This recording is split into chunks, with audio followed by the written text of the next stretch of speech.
The fuel gauge hits 0. The rotor sound dips. And the Apache, this impossible 21st century monster, starts to sink toward Normandy like a wounded bird. Below it, Omaha Beach is still on fire. One final choice. Save men on the sand. The fuel gauge hits 0. The rotor sound dips. And the Apache, this impossible 21st century monster, starts to sink toward Normandy like a wounded bird. Below it, Omaha Beach is still on fire. German guns are waking back up. So the pilot has one final choice: save men on the sand, or gamble everything on one strike that could change the entire day. Smash cut. Hours earlier, June 6, 1944. The English Channel is black with ships, and the air tastes like salt, diesel, and fear. Ahead, Normandy is a jagged line of darkness hiding concrete teeth. Then something appears above the water that doesn't belong in this century: an Apache attack helicopter. No squadron, no backup, no spare parts. Just 2 engines, a cannon that sounds like a chainsaw in a thunderstorm, and a fuel clock that's already counting down. And that clock matters because D-Day isn't decided by one heroic moment. It's decided by deadlines. The most fragile link in the chain is Omaha Beach, not because the soldiers are weaker, but because the geography is cruel. Open sand, bluffs, choke point exits, strong points positioned to rake the shoreline. Omaha is where momentum goes to get murdered. And if momentum dies on Omaha, everything behind it stacks up like a freeway crash. More boats, more bodies, more confusion. So the Apache pilot makes a decision that sounds obvious, but is actually brutal. He doesn't go hunting for cool targets. He goes where time is bleeding out the fastest. He goes to Omaha, and the question becomes terrifyingly simple. How do you use one helicopter in a battle that spans an entire coastline without wasting your only advantage? Here's what modern tech gives him, and I'm going to keep it simple. First, vision. In 1944, finding a hidden gun can take minutes you don't have. The Apache can scan quickly and pick out movement and muzzle flashes even through haze. Second, precision. That 30mm cannon isn't just bigger, it's controlled. Short bursts, exact direction, instant feedback. Third, speed of action. No waiting for layers of approval. See the threat, decide, strike, move. Because hovering in a W2 battlefield is how you get erased by a lucky burst. The Apache skims toward the coastline as first light cracks the horizon. The waves look like broken glass. The pilot doesn't see a beach. He sees a pattern, a few strong points doing most of the killing. He lines up on one that raking a landing lane and turns the cannon loose in short, disciplined bursts. Brutti. Concrete chips.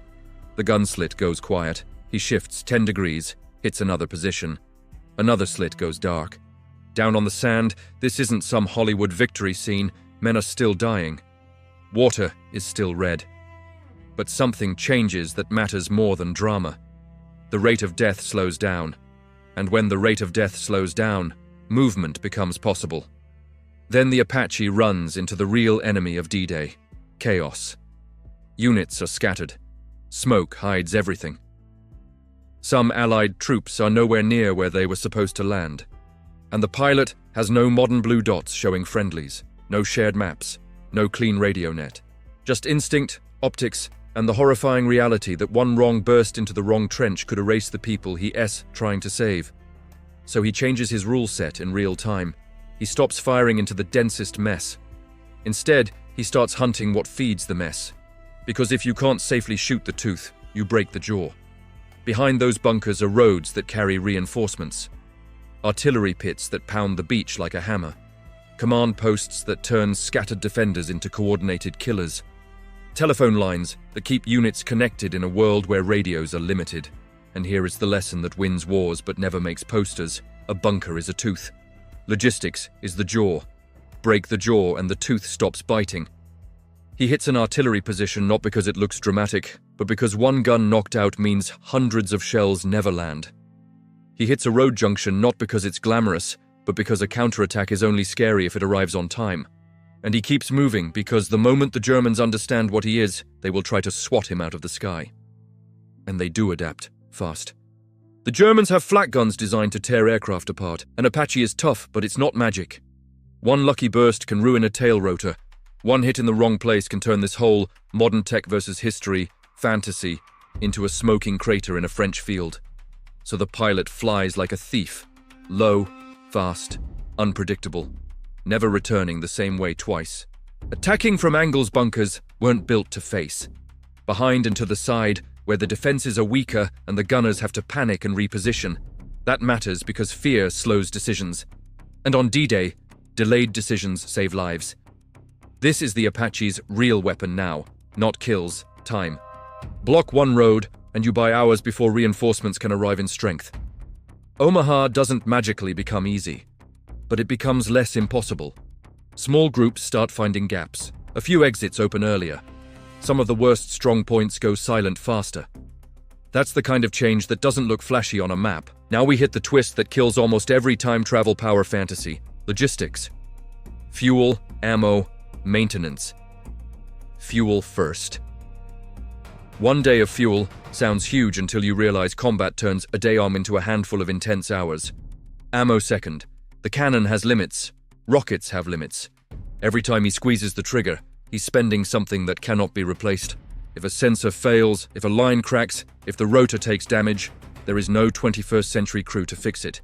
It's a burning match, and the flame is shortening by the minute. So the pilot stops thinking like a hunter chasing targets. So what creates dominoes on D-Day? Artillery that kills at scale. Road choke points that control when reinforcements arrive. Command nodes that decide whether defenders act together or fall into confusion. Then he hits an artillery position again, because every shell that doesn't land on the beach is another man who lives long enough to pull someone else to cover. And while all of that happens, the fuel gauge keeps falling like a guillotine blade. In passing, it's a resource being spent. And below, the beach is still burning because history doesn't change instantly. If you dump the last seconds into hammering one bunker, you save men right now, immediate, visible, human. But if you gamble those last seconds on one inland strike, you might delay reinforcements later and save even more people you will never meet. That's what logistics does to decision-making. It turns heroism into math. D-Day succeeds because the Allies can keep feeding the beachhead with men, ammo, fuel, and ships until Germany breaks. German reinforcements arrive later and more disorganized. Allied units link up faster. That doesn't rewrite history, it bends it. And bending it can mean thousands more survive the first day. What do you hit with the last seconds? Omaha's bunkers to save men right now, or the roads and artillery behind the beaches to delay the counterattack?